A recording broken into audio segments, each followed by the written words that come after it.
कारण तो आपने समझ लिए।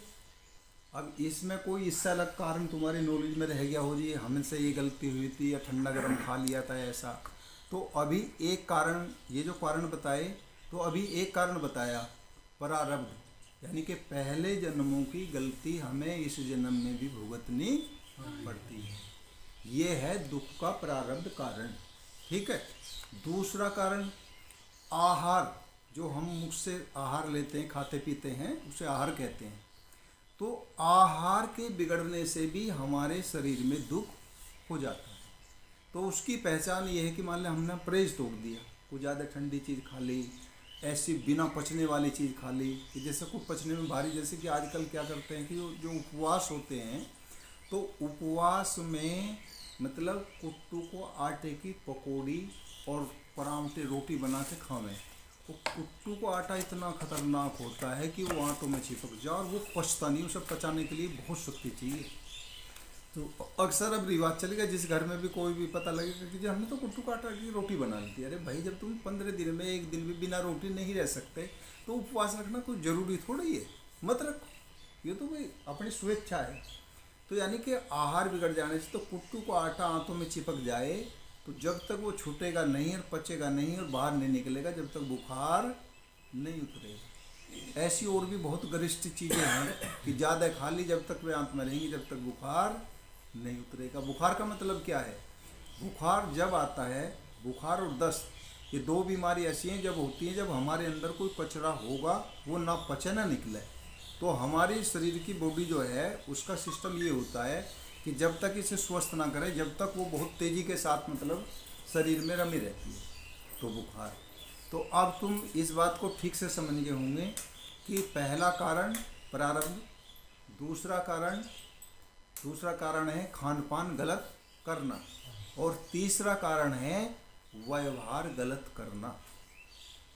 व्यवहार गलत का मतलब क्या होता है कि माना कोई मित्र है, पड़ोसी है या घर का ही है, और तुम उससे बलवान हो, तुमने उसकी कोई चीज़ ले ली या पैसे ले लिए और दिए हैं नहीं, तो वो कमज़ोर है तुम्हारे से, तुम ताकतवर हो, समझे नहीं? उम्र में कम हो या ताकत कमज़ोर हो, धन की ताकत कम हो, लट की ताकत कम हो, तो वो जो है तुम्हें बाहर की तरफ से कुछ भी नहीं कर सकता। बाहर तो वो डर के ही बैठा है, लेकिन मन में उसके तपन चल रही है कि मेरी चीज़ पर या मेरे पैसों पर सामने वाले का वो ले लिए झूठ बोल कर, अब देता है नहीं, तो उसकी तपन बढ़ेगी। और जितनी इसलिए कहते हैं गरीब को मत सता।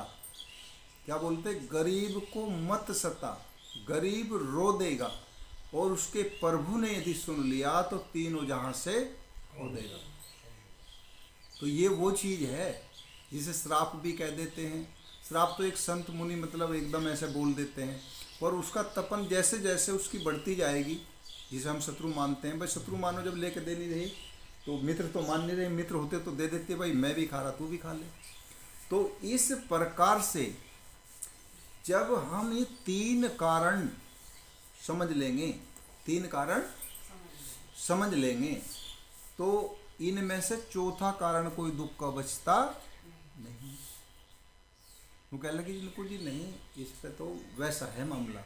तो वैसा मामला क्यों है कि जैसे पहले जन्मों का हमारा कुछ लेन देन है, तो वो कारण बन जाएंगे, जितना उसका फाइनल नहीं होगा इतने वो पीछा नहीं छोड़ता। तो इससे क्या कहते हैं कि ऋणबंदी संसार है, ऋणबंदी संसार है। अब इससे अलग तुम्हारे में कोई दुख की परिभाषा हो तो बताओ भाई, इससे अलग कोई बची? तो दुख के कारण इसी में सारे आ गए कि दवाई खा रहे हैं जी, परहेज तो कर रहे होंगे, फिर भी बुखार नहीं उतर रहा। तो इसका मतलब क्या है कि मतलब दुख गहरा है, मतलब संस्कार गहरा है, पहले जन्म से संबंधित है। तो पहले जन्म से संबंधित जो दुख है वो दूर होगा, तो इसके लिए क्या करना पड़ेगा? इसके लिए एक साथ दो प्रकार की औषधि चलेगी। क्या होगा जी? दो प्रकार की औषधि। दो प्रकार की औषधि कैसे? कि जो अब तक की बीमारी से, इस बुखार के कारण जो इनके शरीर में कमजोरी हो गई और बुखार नहीं उतर रहा, तो उसके लिए तो जो आयुर्वेदिक औषधि है, ये वैद्य या हकीम जो भी हो, ये मतलब सेवा करेंगे, अपने अपने विभाग को सब जानते हैं। तो इस प्रकार से ये तो शारीरिक इलाज करेंगे। क्या करेंगे? शारीरिक इलाज। दूसरा, जिस कारण से हुआ, दो कारण है कि ऋणबंदी, यानी कि वो इस हालत में है और वो चीज़ तो ऐसे भी आ जाती है कि हम चले जा रहे, कोई बात है तो उनको बाबा जी ऐसा कोई आ जाए, दूसरी हवा आ जाए तो इसमें क्या दुख का कारण बना? हाँ, दुख का कारण बना। वही एक ही कारण है कि सत्संग का अभाव, सत्संग का अभाव। तो उनको जी इसका क्या मतलब है? इसका मतलब ये है, मतलब हम कहीं जंगल में चले जा रहे हैं, अकेले हैं, अंधेरी रात है और वहाँ एक नहीं हजार भूत हैं, अनंत हैं। मतलब इतने हम इस संसार के अंदर शरीरधारी नहीं हैं, इतने हम शरीरधारी नहीं हैं जितने बिना शरीरधारी वायु यहाँ पे हवा घूम रही है। क्यों जी? अब एक बात बताओ कि कितने दिनों से दुनिया चली हुई है? बहुत दिनों से चल रही ना, और इनमें कितनी घटना घट रही है। सही मौत तो बहुत कम लोगों को, इंसानों को मिलती है सही मौत, यानी कि पूरे समय से। उससे पहले आदमी एक्सीडेंट में गिर के, मतलब दुर्घटनाग्रस्त, अकाल मौत जिसे बोलते हैं, या गलत खान पान से बोलते, हमारे सामने जवान, हमारे सामने पैदा हुए, हमारे सामने जवान हुए, दारू पी का हमारे सामने मर गए, तो उनकी कोई काल की मौत थोड़ी ही हुई। लेकिन जहाँ वे जिसके पास पहुँच जाएंगे तुरंत शराबी बना देंगे, फिर कहेंगे हमारा लड़का जी, अब वो तो मतलब शराबी नहीं छोड़ता जी, समझे नहीं? क्योंकि वो नहीं छोड़ता, उसे पता ही नहीं है, वो नहीं छोड़ता। जो जिसने पूरा पी कर अपने घर बार को बेच कर, जमीन को बेच कर पी गया, तो उसकी आदत कितनी पक्की होगी। तो इनकी जो ये भूत प्रेत होते हैं, ये जिस अवस्था में, जिस प्यास में, जिस परेशानी में मरते हैं, तो सामने वाले पर वही चीज़ पैदा कर देंगे। आगे बात समझ में? तो हमने ऐसा प्रैक्टिकल एक पे नहीं अनेकों पे करके देखा कि मतलब इलाज उसका नहीं करा, कोई डॉक्टर से इलाज नहीं मतलब करवाया उसका, और उसका वो इलाज करा कि उसका इष्ट कमज़ोर पड़ रहा था और अनिष्ट शक्तिशाली पड़ रहा, तो उसका अनिष्ट को मजबूत कर दिया मंत्र के द्वारा, भजन के द्वारा, ठीक, और उसे जो है थोड़ा सहारा दे दिया। क्योंकि शुरू में भक्ति जो है वो ऐसी नहीं होती कोई भी कर ले।